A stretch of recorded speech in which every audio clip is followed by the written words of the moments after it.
Excuse me, you're Harry's wife, aren't you? Yes, I am. Can I help you with something? Don't you think you're pushing your luck a bit too much, considering you're the one who married into the family? Excuse me? What are you referring to? People are saying that you're a nightmare for your mother-in-law. Pardon? This unexpected confrontation happened one afternoon when a gossip-loving woman, Juliet, approached me during a grocery run. She is my mother-in-law's friend and a neighbor. I was taken aback, utterly clueless about these accusations. Me? Tormenting my mother-in-law? No way. It's absurd to think I'd cause such trouble. I rebutted, feeling more and more flustered. I'm really not sure what you're talking about. I haven't done anything of the sort. But my words fell on deaf ears. Juliet was relentless, not listening to a word I said. Even worse, she said. Stop making lame excuses and start treating your mother-in-law with respect. I couldn't believe what I was hearing. If anyone was getting mistreated here, it was me. My name is Amanda. I've been married to my husband Harry for almost a month now. You could say we're what people call a newlywed couple, still basking in the honeymoon phase. I love Harry and wanted to spend the rest of my life with him, which is why we got married. I never doubted that together, we could build a happy life. I thought so and did not doubt it. But who would have thought that such hell awaited me in my dream of a newlywed life? The plan was for Harry and I to live in a new condo after getting married. The condo was scheduled to be completed before our registration date, and we planned to start moving in bit by bit once we registered our marriage. However, due to some unforeseen issues on the builder's end, the completion of the condo was delayed by about 2 months. This meant we couldn't proceed with our moving plans as expected. At first, we considered postponing the registration date and thus, the moving date. But the registration date we had chosen was the anniversary of our 5-year relationship. We were both pretty adamant about getting registered on that day. But we had already terminated the contract for our previous house and had to move out by the end of the month. Then, after leaving the house, there will be no place to live. That's when Harry suggested that we live with his parents for a while. My hometown is in a far-off rural area, so commuting to work from there was out of the question. But Harry's parents' house was relatively close to our workplace, so commuting wouldn't be much of a problem. Although I was hesitant at first, I realized that we really didn't have a choice. I thought to myself that it was just for a couple of months until we could move to our new condo. So, with that, we went to Harry's parents' house to discuss the situation. I had met Harry's parents before. They seemed like any normal couple. A chatty mother and a quiet father. I thought they were just a normal married couple that you can find anywhere. I didn't think living with them, even temporarily, would cause any serious conflicts. I had a very light-hearted attitude towards it. When we arrived, Harry's mother greeted us with a smile. Welcome, Amanda, Harry. Please come in, she said, offering us tea and a plethora of snacks. After some small talk, she asked, You said you had something to discuss. What's going on? Harry and I exchanged glances, turned back to his parents, and he said, Mom, Dad. I'm sorry to ask this, but can we live here for a while? Both Harry's mother and father looked surprised. I thought you guys had found a new home. His father asked. The construction of the condo we were supposed to move into is delayed. We've already given up our old house, so we need a place to stay for about 2 months. Harry explained. His mother's eyes lit up at that. So, that means we'll be living together, she said. I felt a twinge of unease at her reaction, but, regardless, we were going to be living with them even if it was for a short while. Would it be alright if we stay with you for a bit? I asked. Harry's mother nodded vigorously, saying, Of course. It'll be lively and I welcome it. With a big smile, Harry's father, who generally didn't voice his opinion against his wife's, consented. Well, if you are okay with it. Now that that's settled, I need to start cleaning the room. Saying that, my mother-in-law seemed to be quite enthused by herself. Honestly, I did sense a slight difference in our enthusiasm towards living together, but I was just grateful to have secured a place to live. Rather, I thought I could never thank my mother-in-law enough for welcoming us so warmly. A few days later, Harry and I got married and moved into his parents' house. On that day, his mother prepared a great feast for us, all of which were Harry's favorites, and he was stuffing his face saying, "This is so good." To be honest, I was a little shocked because he rarely praised the food I made, but seeing Harry's smile somehow made me feel relieved. "Amanda, you're family now. Eat as much as you like," his mother told me. "Thank you," I said, and enjoyed my mother-in-law's delicious food to my heart's content. She prepared separate rooms for Harry and me, and since we were tired that day, we decided to sleep separately. However, the next morning, I was awakened by my mother-in-law's voice. "Amanda? What time do you think it is? Please get up." "Wait, sorry?" When I looked outside the window, it was still dim. When I checked the time on my smartphone, it was still 5 a.m.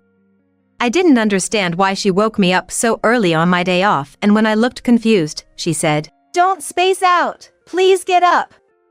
You're in charge of breakfast from today on, okay?" "Well, but I thought we were going to share the chores." When I nervously said this, she laughed. "Hey, what nonsense are you talking about? Don't make me laugh by saying you're going to share chores while you're living here. Hurry up." With that, she left the room. Why did she separate Harry's and my room? At that moment, I thought I had a rough idea. Since then, she's attitude only worsened. Where did she, who welcomed me so warmly, go? Her personality changed so much that I wondered this. If I ever woke up a bit past 5 a.m., she scolded me. "Do you have any self-awareness as a wife?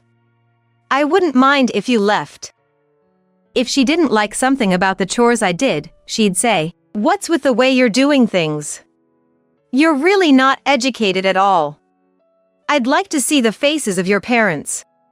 Saying that, she even looked down on my parents. Moreover, she only said such sarcastic remarks to me when Harry wasn't around.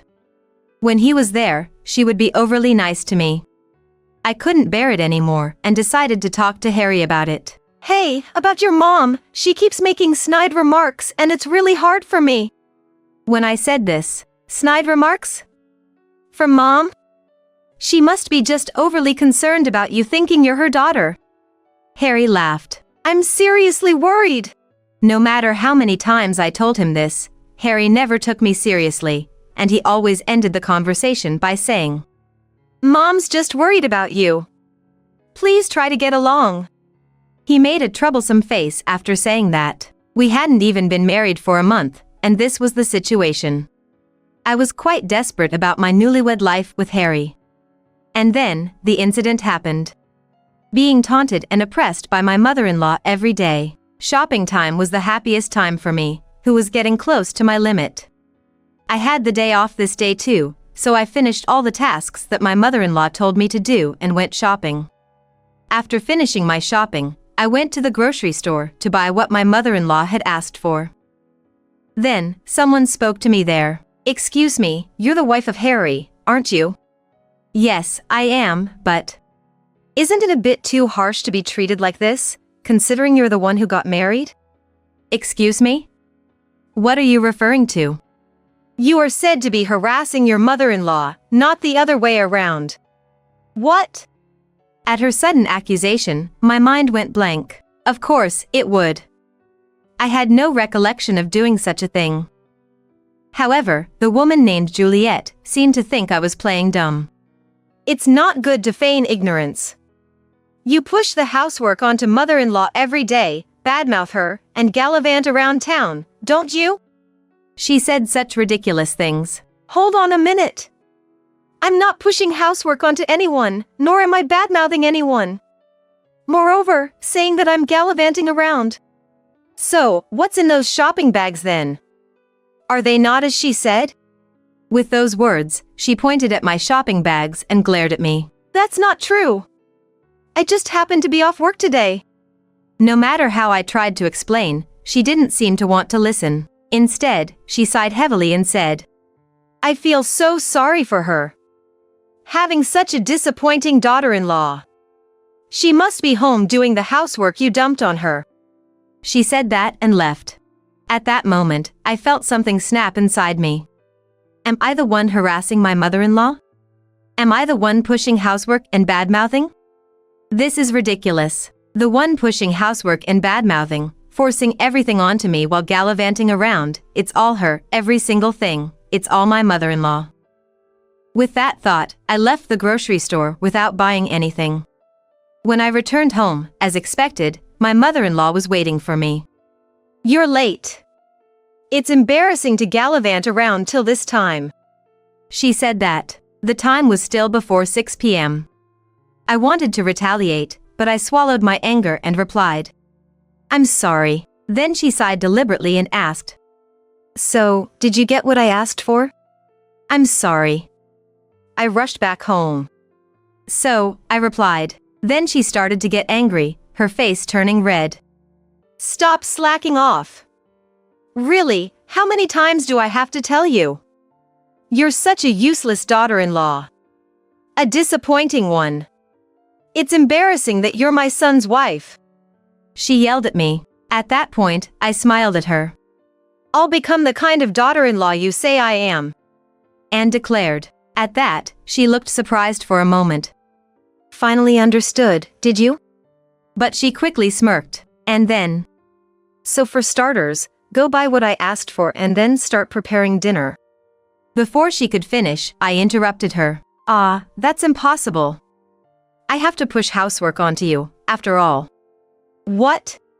As expected, she looked shocked, her eyes wide as she stared at me. What are you saying? What am I saying? You're the one who said it, aren't you? That I'm pushing the housework onto you. Huh? She seemed confused, not understanding what I was talking about. So, for her sake, I explained in detail. I was approached by your friend at the grocery store today. She told me that I'm pushing housework onto you, bad-mouthing you, and gallivanting around. So, I thought I should become the kind of daughter-in-law you're telling her about. As I said that with a smile, she started to get flustered. Her mouth opened and closed, as if she wanted to say something but couldn't find the words. Mother. That's how it is. There's only a short time left for us to live together, but during that time, I won't do the housework, and I'll speak ill of you. I'm planning to fill my days off with lots of activities, so understand that. With that, I went up to my room. As I did so, she stood still, shocked. It was the first time I'd ever had the upper hand against my usually nagging mother-in-law. After a while, Harry came into my room when he returned from work. Hey, Amanda! What did you say to Mom? She looks like she's about to cry, saying you've been bullying her. With such a ludicrous statement, I recounted everything that had happened today. Even after that, he looked unconvinced. If you're still siding with your mother after everything I've said, then I don't think we can go on like this. If she is so important to you, why don't you just live with your mommy in this house forever? Upon hearing this, Harry seemed to sense that I was even considering divorce, and immediately apologized. Until recently, he had been casually suggesting that maybe it's okay to continue living together like this, but he promised me that he would move on the scheduled moving day, possibly realizing that the situation had turned precarious after this incident. After moving out, we would have as little to do with my in-laws as possible, and if anything came up, Harry would go alone. If my mother-in-law were to harass me again, we would divorce immediately. He accepted my proposal smoothly and started preparing to move as soon as possible, even before the condo was completed, as promised. My mother-in-law tried to stop him several times, saying to him, Are you really moving out? You're being deceived by that woman. But Harry paid her no mind. On the contrary, he told her clearly, I've heard everything from Amanda. Please stay out of our lives. He clearly said so. In hindsight, I wish he had taken my concerns seriously and addressed them from the beginning, but I am grateful that he has changed his attitude now. The thought of divorce had crossed my mind, but there's nothing better than being able to stay with him. And then, Harry and I finished moving, and our true married life began. My mother-in-law still tries to contact Harry, but he seems to be ignoring her. perhaps feeling a significant sense of guilt towards me. Let me know right away if Mom says anything to you. He's been saying, some may see him as a husband who conveniently changes his tune. But for me, he is my one and only beloved, whom I married with considerable resolution. If the same thing happens again, I'm sure there won't be a next time, but for now, I think I'll forgive him for this incident. As long as Harry and I are healthy and can live ordinary days, that's more than enough for me.